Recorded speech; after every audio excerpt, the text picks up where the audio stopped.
గోధుమ రవ్వ, రాగి పిండితో ఎంతో టేస్టీగా ఉండే ఈ బ్రేక్‌ఫాస్ట్ చాలా రుచిగా, చాలా టేస్టీగా అయితే ఉంటుందండి. ఈ బ్రేక్‌ఫాస్ట్ వచ్చేసి ఎప్పుడు కావాలంటే అప్పుడు ఈజీగా చేసుకోవచ్చు. చాలా టేస్టీగా అయితే ఉంటాయి. ఈ బ్రేక్‌ఫాస్ట్ వచ్చేసి ప్రతి ఒక్కరికి నచ్చుతాయండి. అంత టేస్టీగా అయితే ఉంటాయి. ఇంకెందుకు ఫ్రెండ్స్ ఆలస్యం, ఎలా చేయాలో ఏంటో అనేది వీడియోలోకైతే వెళ్ళిపోయి చూద్దామా మరి? ఇంక ముందుగా ఒక మిక్సింగ్ బౌల్ అయితే తీసుకొని అందులోకి ఒక కప్పు రాగి పిండి అయితే వేసుకోవాలి. అలాగే ఒక కప్పు బన్సీ రవ్వను కూడా వేసుకుంటున్నా. అలాగే ఇప్పుడు ఇందులోకి హాఫ్ కప్పు పెరుగును కూడా వేసుకుంటున్నా. ఇంకా అలాగే ఇందులోకి రుచికి తగినంత సాల్ట్, ఇంకా ఇందులోకి ఒక కప్పు దాకా వాటర్ని కూడా వేసుకుంటున్నా. ఇంక ఇవన్నీ వేసుకొని ఒకసారి స్పూన్ తోటి బాగా కలుపుకుందాం. ఇలా మొత్తం బాగా కలిసిపోయేలాగా బాగా కలుపుకోవాలి.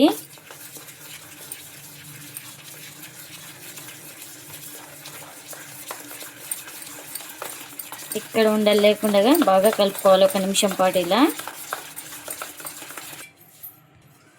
ఇంకా ఇప్పుడు ప్లేట్ అయితే పెట్టుకొని ఒక 10 నిమిషాలు పక్కన పెట్టుకుంటే మనకు రవ్వ పిండి బాగా నానతాయి. ముందుగా ఒక జార్ అయితే తీసుకొని అందులోకి పుట్నాల పప్పు అయితే వేసుకోవాలి.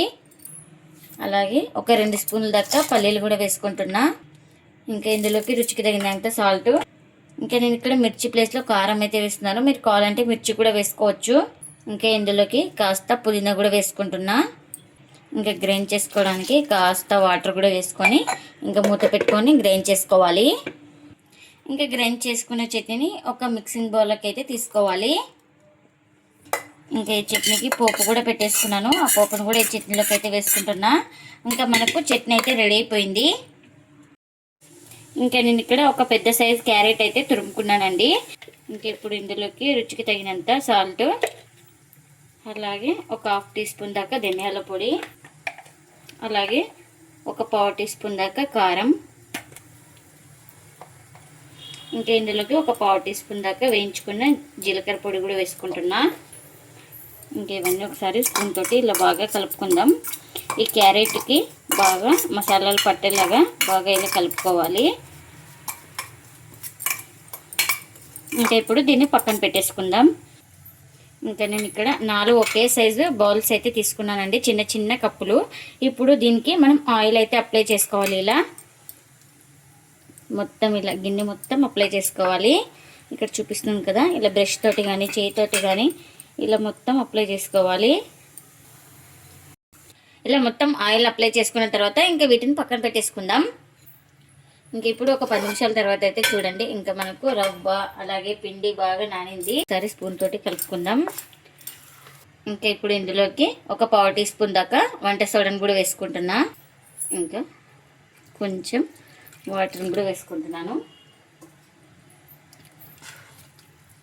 ఇంకా ఇలా వంట సోడా వాటర్ వేసుకొని మొత్తం బాగా కలుపుకోవాలి. ఇంకా కలుపుకున్న తర్వాత చూపిస్తున్నాను చూడండి, బ్యాటర్ అయితే ఈ విధంగా అయితే ఉండాలి మనకు. ఇంకా బ్యాటర్ అయితే పర్ఫెక్ట్గా అయితే సరిపోయింది. ఇంకా ముందుగానే ఆయిల్ అయితే అప్లై చేసుకున్నాం కదా బౌల్స్కి. ఇప్పుడు ఇందులోకి పిండిని అయితే ఫిల్ చేస్తున్నా.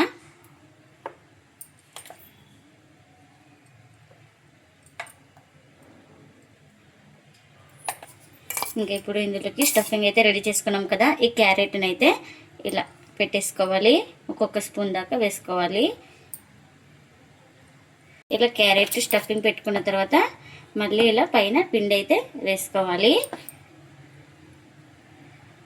ఇలా పిండి వేసుకొని ఇలా కవర్ చేసుకోవాలి. ఇక్కడ స్టఫింగ్ అనేది మనకు బయట కనిపించకూడదు. ఇంకా మనకు గ్యాప్గానే ఉండాలి, ఎందుకంటే వంట సోడా వేసుకున్నాం కాబట్టి మనకు పొంగుతుంది కాబట్టి ఇలా కొంచెం గ్యాప్గానే ఉండాలి. ఇలా కవర్ చేసుకోవాలి వేసిన తర్వాత. ఇలా మొత్తం అయితే ఫిల్ చేసుకున్నాను కదా. ఇప్పుడు వీటిని ఇంకా ముందుగా స్టవ్ అయితే ఆన్ చేసుకొని ఒక కడాయి పెట్టుకొని అందులోకి వాటర్ అయితే వేసుకున్నానండి. వాటర్ కూడా బాగా బాయిల్ అవుతుంది. ఇప్పుడు ఇలాంటి చిల్లులు గిన్నె అయితే పెట్టేసుకొని ఇంకా ఇందులోకి ఫిల్ చేసుకున్నాం కదా. ఇప్పుడు ఒక్కొక్క బౌల్ అయితే ఇలా పెట్టేసుకోవాలి. ఇంకా ఇప్పుడు మూత పెట్టుకొని ఒక 10 నిమిషాలు అయితే స్టీమ్ చేసుకోవాలి. ఇంకా చూడండి 10 నిమిషాలు స్టీమ్ చేసుకున్న తర్వాత స్టవ్ అయితే ఆఫ్ చేసుకొని చల్లారిన తర్వాత అయితే చూపిస్తున్నాను చూడండి. ఇంకా బాగా చల్లారిపోయినాయి మనకు. ఇంకా ఇప్పుడు నైఫ్ తోటి ఇలా సైడ్లకి అయితే ఇలా లూజ్ చేసుకోవాలి. చూడండి ఈజీగా ఊడొచ్చేస్తుంది మనకి. చూడండి ఎంత బాగా స్టీమ్ అయిందో. చూడండి ఎంత ఈజీగా ఊడొచ్చేస్తాయో మనకు. ఇంకా ఇందులోకి చట్నీ కూడా చేసుకున్నాం కదా, చట్నీని కూడా సర్వ్ చేస్తున్నానండి. రాగి పిండి రవ్వతో చేసుకున్న ఈ బ్రేక్ఫాస్ట్ చాలా రుచిగా చాలా టేస్టీగా అయితే ఉంటుందండి. ఉదయం పూట ఏ అడావిడి లేకుండా ఇలా ఇన్స్టెంట్గా చేసి పెడితే చాలా ఇష్టంగా తింటారండి. అంత టేస్టీగా అయితే ఉంటుంది. పిల్లలు కూడా పెద్దలు కూడా చాలా ఇష్టంగా అయితే తింటారు ఇంట్లో వాళ్ళందరూ. ఇంకా మనం ఇందులో స్టఫింగ్ అయితే పెట్టుకున్నాం కాబట్టి చూపిస్తున్నాను చూడండి. చూడండి ఇలా కలర్ఫుల్గా ఉంటే పిల్లలు కూడా ఇష్టంగా తింటారండి. మీరు కూడా తప్పకుండా ఒకసారి ఇలా ట్రై చేసి మీకు ఎలా వచ్చిందో కామెంట్ అయితే చేయండి ఫ్రెండ్స్. ఇదండి ఇవాళ వీడియో. ఈ వీడియో కనుక నచ్చితే ప్లీజ్ లైక్ చేయండి, షేర్ చేయండి, కామెంట్ చేయండి. అలాగే లైక్ చేసి సపోర్ట్ చేయండి friends. Thanks for watching. Bye bye.